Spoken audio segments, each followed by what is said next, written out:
So I was out walking, and the colors under the train tracks really caught my attention. Something about the warmth of the golden light and the softened dark brown, contrasting with the very cold weather and snow remnants. I picked this cool gray paper with tiny dark fibers, which helps with setting the moody tone. I framed it up with 3/4-inch painter's tape,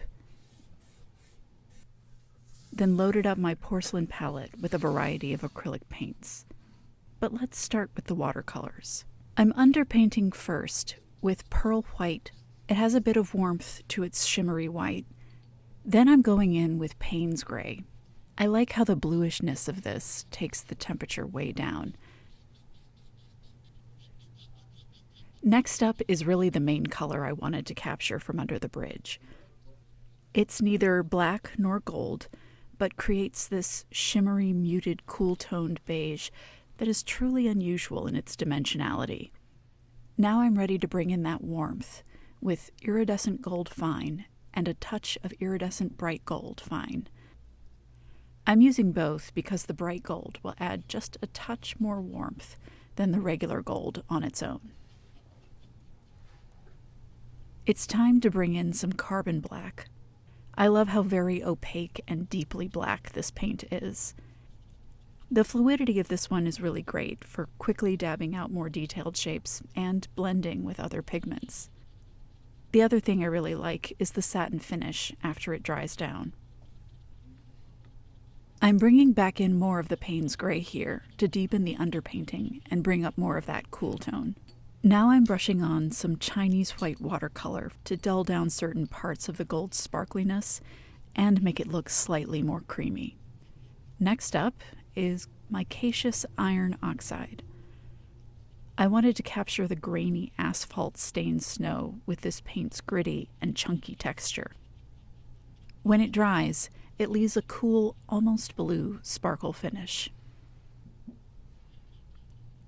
This is the point I realized I got too far into the darkness and needed to brighten things back up by layering over some of Golden's titanium white and then blending it in with a dry brush. Because I've edited this all together, it makes it look like I'm coming up with this fix quickly. But it took me some time to figure out that that was what I wanted to happen there. So don't beat yourself up if you're in the middle of something that is definitely not gone your way.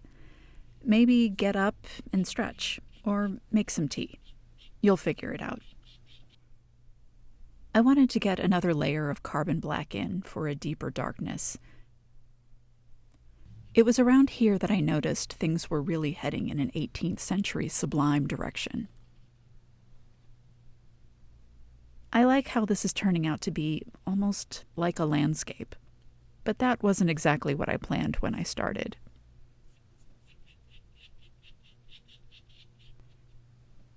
I definitely want to pull in more of the micaceous iron oxide over top of the carbon black I've added to get an interplay between the satin finish of the black and the sparkle of the iron oxide.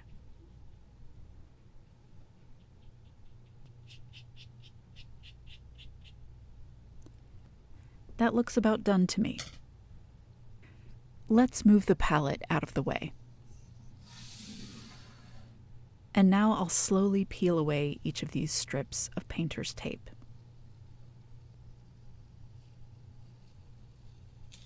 I just love that crisp edge.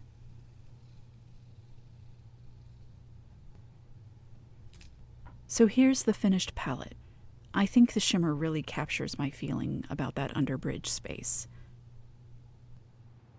The shine of the metal structure as the cars pass, the warmth of those creamy golden lights, the almost sparkle of the snow on the pavement. Yeah, that's a good walk.